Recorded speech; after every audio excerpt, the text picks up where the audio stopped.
តើការកំណែតម្រង់ការកែសម្រួលកាត់បន្ថយឬកែសម្រួលមុខងារតួនាទីឬបង្កើតបានន័យថាកែនេះទោះបីជាយើងដាក់អភិក្រមពង្រឹងជាជាងពង្រីកកន្លែងខ្លះចាំបាច់ត្រូវតែបង្កើតដើម្បីឲ្យទាន់សភាពការឧទាហរណ៍ថាយើងដើរទៅបីហ្នឹងឥឡូវវាវិវត្តទៅ AI បើយើងមិនរៀបចំបង្កើតយន្តការឬមួយក៏ផ្នែកទទួលបន្ទុក AI សម្រាប់ពន្ធដារទេយើងនៅចោលអញ្ចឹងអ្វីដែលសំខាន់គឺយើងមានយន្តការច្បាស់លាស់មិនមែនធ្វើឡើងដោយផ្អែកទៅលើប្រធានស្ថាប័នគិតថាបង្កើតទៅនេះដើម្បីលើកទឹកចិត្តអ្នកនេះបង្កើតមកយុគឋានឲ្យទៅឬមួយក៏មិនចូលចិត្តអ្នកនេះលុបយុគឋានចោលអត់ទេអានឹងដែលការលើកនៅក្នុងសំណួរចោទតាមប្រព័ន្ធបណ្ដាញសង្គមដែលខ្ញុំទទួលស្គាល់ការកង្វល់ប៉ុន្តែយើងក៏អាចយកមកបញ្ជាក់ប៉ុណ្ណេះគឺយើងមានយន្តការវាយតម្លៃច្បាស់លាស់ក្រសួងមុខងារសាធារណៈពិគ្រោះយោបល់ជាមួយនឹងក្រសួងស្ថាប័នពាក់ព័ន្ធធ្វើការសម្រេចឆ្លងធ្វើយ៉ាងណាដើម្បីឲ្យការងារនេះបានសក្តិតើត្រូវលុបត្រូវកែមុខងារត្រូវបករួមគ្នាឬត្រូវបង្កើតអញ្ចឹងនៅក្នុងរដ្ឋាភិបាលយើងបានកែសម្រួលច្រើនហើយនៅក្នុងអាណត្តិនេះយើងនឹងជំរុញឲ្យគ្រប់ស្ថាប័នអាចធ្វើក្រសួងខ្លះនៅរក្សាដដែលក្រសួងខ្លះកាត់បន្ថយអគ្គនាយកដ្ឋានគឺឬមួយបករួម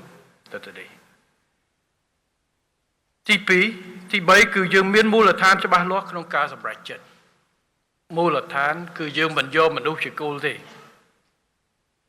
យើងមិនកាត់ជើងតម្រូវស្បែកជើងគឺយើងកាត់ស្បែកជើងតម្រូវជើងស្បែកជើងដើម្បីឲ្យយើងពាក់ទៅស្រួលដើរទៅលឿនកុំឲ្យឈឺជង្គង់អញ្ចឹងការកែសម្រួលរចនាសម្ព័ន្ធការកែសម្រួលស្ថាប័ន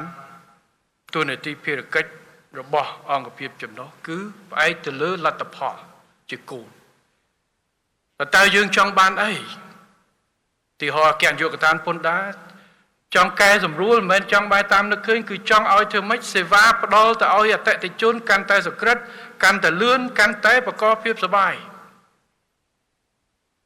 មិនន័យថាធម្មតាជាប់ពន្ធមិនសប្បាយមែនប៉ុន្តែគាត់គង់តបងដដែលកុំឲ្យនីតិវិធីវាស្មុគស្មាញពេកបើគាត់អាចបង់ខ្លួនឯងពីផ្ទះមកជាជាងជិះឡានមកជាប់ទីហោដូចបាញ់កំណាក់ទៅប្របានន័យថាពេញចិត្តនៅក្នុងការបំពេញកាតព្វកិច្ចធ្វើឲ្យមិនឈឺក្បាលបានន័យថាច្បាស់អញ្ចឹងលទ្ធផលជាគោល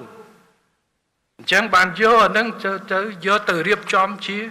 រចនាសម្ព័ន្ធនិងប្រព័ន្ធការងារមានពីរគឺមនុស្សនិងប្រព័ន្ធការងារប្រព័ន្ធការងារមុនបានរៀបចំមនុស្សក្រោយដូចខ្ញុំនិយាយយើងមិនរៀបចំនយោបាយកដ្ឋានឬមួយអីមួយដើម្បីតម្រូវចិត្តមនុស្សមាន5នាក់អញ្ចឹងត្រូវបង្កើត5នយោបាយកដ្ឋានដើម្បីឲ្យគាត់មានការងារមានទួនាទីដូចគ្នាអត់ទេគឺយើងត្រូវគិតថាដើម្បីឲ្យសេវានឹងល្អតើស្ថាប័នណាក៏ទួលរចនាសម្ព័ន្ធរៀបយ៉ាងម៉េចប្រព័ន្ធការងារ digital អីយ៉ាងម៉េចនីតិវិធីកាត់បន្ថយយ៉ាងម៉េចបាទអានឹងដូចក្នុងដំណាក់កាលដែលមិញឯកឧត្តមគង់វិបុលបានលើកអំពីជំហានប្រមាណឆ្នាំប្រមាណដំណាក់កាលអញ្ចឹងយើងរៀបចំកែសម្រួលបែបនេះមិញដើរមើលអាគារឯកឧត្តមអគ្គមណ្ឌលសុភាចារបានប្រាប់ពេលដែលឃើញប្រមូលពន្ធលើកមុនដាក់សិទ្ធិកេះដៃជិះម៉ូតូមក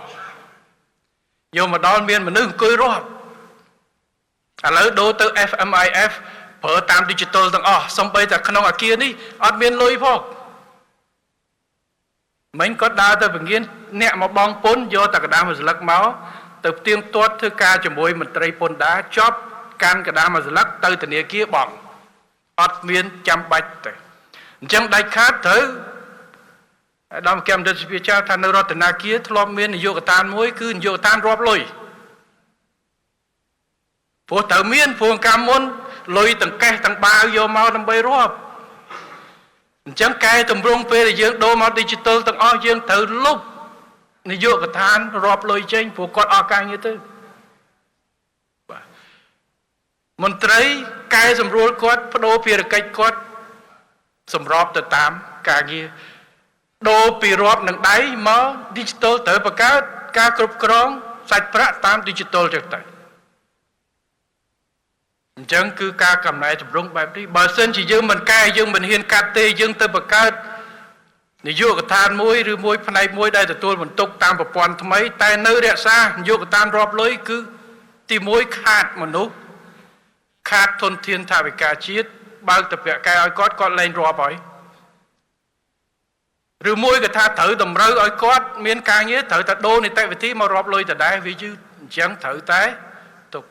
ទី2មន្ត្រីដែលគាត់នៅនឹងអត់ការងារធ្វើក៏ទី1គាត់ក៏សតិអារម្មណ៍ដែរ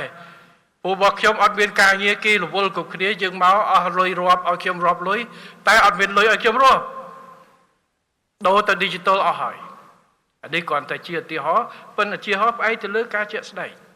នៃការតំណែងតម្រង់នៅគ្រប់ក្រសួងស្ថាប័នទាំងអស់យើងកែបែបនេះយើងមិនកែរៀបចំដើម្បីមនុស្សហើយការកាត់នេះមិនមែនដោយសារមន្ត្រីមិនខំធ្វើការឬមួយក៏គាត់អសមត្ថភាពមកនយោបាយកឋាននឹងអត់មែនទេប៉ុន្តែប្រែប្រួលទាមទារឲ្យប្រសិទ្ធភាពនៃការបម្រើសេវាឲ្យរដ្ឋកាន់តែប្រសើរវាត្រូវ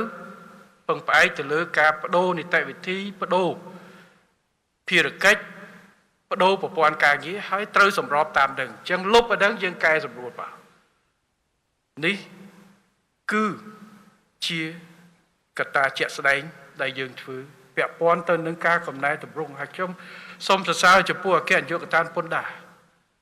ដែលបានធ្វើកិច្ចការងារនេះតាមរបាយការណ៍ហើយតាមបទបង្ហាញបាញ់នេះគឺយើងធ្វើជាផ្នែកមួយនៃការកំណែតម្រង់ហិរញ្ញវត្ថុសាធារណៈដែលក្រសួងសេដ្ឋកិច្ចហិរញ្ញវត្ថុដឹកនាំធ្វើទាំងពន្ធដារទាំងកុយទាំងគ្រប់ទាំងរដ្ឋាភិបាលទាំងការគ្រប់គ្រងបាទដែលសួរកាលមុន MIF ចូលមកពន្ធចូលពីតាមខេត្តមួយមកមុំទៅមកដល់លើដឹងកន្លែងណាខ្លះដឹងប្រមាណថ្ងៃតែឥឡូវគ្រាន់តែល្ងាចឡើងបិទបញ្ចប់គឺបានទទួលរាល់ថ្ងៃឯកឧត្តមឥន្ទ្រវុឌ្ឍបាញ់ឲ្យខ្ញុំលុយចូលប្រមាណបាទថ្ងៃហ្នឹងចូលរដ្ឋាភិបាលគៀប្រមាណចេញប្រមាណមានអតិផរណាសាច់ប្រាក់ការគ្រប់គ្រងបែបនេះគឺជាដំណើរការដើម្បីធានានូវភាពប្រកួតប្រជែងនិងភាពងាយស្រួលនឹងការគ្រប់គ្រងដោយប្រសិទ្ធភាពរបស់រដ្ឋាភិបាលដែលទាមទារត្រូវបង្កើតជាមួយនឹងការកំណែតម្រង់រដ្ឋរចនាសម្ព័ន្ធប្រព័ន្ធការងាររួចហើយបានមនុស្សយើងរៀបឲ្យចំប្រព័ន្ធការងារកន្លែងដែលអត់គ្រប់លក្ខណៈត្រូវចាត់តាំងរៀបចំបដោះបដាលកែសម្រួលឲ្យចប់ម្សិលមិញថ្ងៃជួបជាមួយនឹងទទួលភ្ញៀវខ្ញុំជួបមួយអាដាមម្នាក់មកពីស្ថាប័នមួយគាត់ថានៅស្ថាប័នគាត់ពួកយើងលែងរើសមន្ត្រីក្នុងអាណត្តិនេះ3ឆ្នាំ3ឆ្នាំនេះប៉ុន្តែគ្រប់ក្រសួងស្ថាប័ននៅមានប្រាគាត់ថានៅបរិបទរបស់គាត់ខ្វះមនុស្សអ្នករត្រែតក៏ចូលរត្រែតប៉ុន្តែអត់ទាន់រើសថ្មីគាត់ថាមានតែ3នាក់ធ្វើការហើយខ្ញុំបញ្ជាក់ជាមួយគាត់ថា3នាក់ធ្វើការមានតែ3នាក់ឬយ៉ាងម៉េចគាត់ថាមាន7នាក់តែ3នាក់ទេដែលធ្វើការបាន7នាក់4នាក់ទៀតបានតែ photocopy អញ្ចឹងសំណួរសួរថាតើឲ្យរដ្ឋត្រូវបន្ថែមមនុស្សទៅឲ្យគាត់ឬមួយក៏យ៉ាងណាតែខ្ញុំថាឥឡូវទី1 4នាក់នឹងត្រូវរកវិធីបដោះបដាលផ្ទៃក្នុងឲ្យគាត់ព្រោះអ្នកខ្លះនៅមានឱកាសបដោះបដាលបានដើម្បីឲ្យទទួលការងារលើសពីនឹងនៅក្នុងយុគតានៅក្នុងការឡាយទៅក៏តាំងអ្នកខ្លះបដោះ5ដងអត់ចេញនឹងចាំយើងគិតរឿងមើលភារកិច្ចឲ្យស្របប៉ុន្តែខ្ញុំជឿថាបើសិនជាយើងកែសម្រួលតម្រូវមនុស្សឲ្យត្រូវការងារនិងប្រព័ន្ធការងារឲ្យអប់រំគាត់បដោះបដាលមិនមែនថាកាត់នឹងបានន័យថាកាត់នយោបាយកឋាននេះត្រូវបោះចោលមកផ្ទាំងមិនមែនទេបានថាមន្ត្រីដែលនៅក្នុងនឹងទាំងត្រូវសម្របសម្រួល retrain បដោះបដាលដើម្បីទៅទទួលការងារផ្សេងឬមួយក៏យ៉ាងណាអញ្ចឹងខ្ញុំសូមបញ្ជាក់ឡើងវិញការកំណែតម្រង់រដ្ឋនេះឬមួយហេដ្ឋារចនាសម្ព័ន្ធ ឬមួយប្រព័ន្ធការងារមិនមែនផ្អែកទៅលើការស្រឡាញ់ឬស្អប់មនុស្សនោះទេប៉ុន្តែយកលទ្ធផលដែលស្ថាប័ននោះជាគោលដើម្បីបង្កើនប្រសិទ្ធភាពក្នុងការបំពេញភារកិច្ចរបស់ស្ថាប័នដូចជាគោលយកមកដើម្បីកែសម្រួលឲ្យស្របទៅតាមស្ថានភាពការប្រែប្រួលនៃពិភពលោកបច្ចេកវិទ្យានិងការប្រែប្រួលនៃប្រសិទ្ធភាពនិងប្រសិទ្ធផលការងារចប់ហើយបានយើងរៀបចំមនុស្សដើម្បីតម្រូវបាទបើកន្លែងថ្មីបង្កើតនយោបាយកតា AI មិនមែនបង្កើតឡើងដើម្បីអ្នកណាទេគឺបង្កើតរៀបចំឲ្យបានទៅរើសមនុស្សដែលមានចក្ខុវិស័យនិងមានបទពិសោធន៍ជាជំនាញខាង AI មកដឹកនាំធ្វើប្រតិបត្តិតាមនឹងបាទមិនមែនតែគាត់អត់ចេះ AI ផងគាត់ជំនាញខាងភាសាតែបង្កើតនយោបាយកតា AI ដើម្បីឲ្យគាត់សុបាយចិត្តដាក់គាត់ទៅអត់ទេត្រូវរៀបចំមនុស្សឲ្យទៅអញ្ចឹងការរើសមន្ត្រីក្រោយនៅក្នុងឥឡូវនេះគឺយើងមាននិយមបាទទី1ក្នុងរយៈពេលនេះយើងកាត់បន្ថយការរើសក្រោយពីការវិភាគមុខងារហើយក្រសួងស្ថាប័ននីមួយៗប្រជាណាសម្ព័ន្ធហើយការរើសមនុស្សចូលគឺស្របទៅតាមតម្រូវការ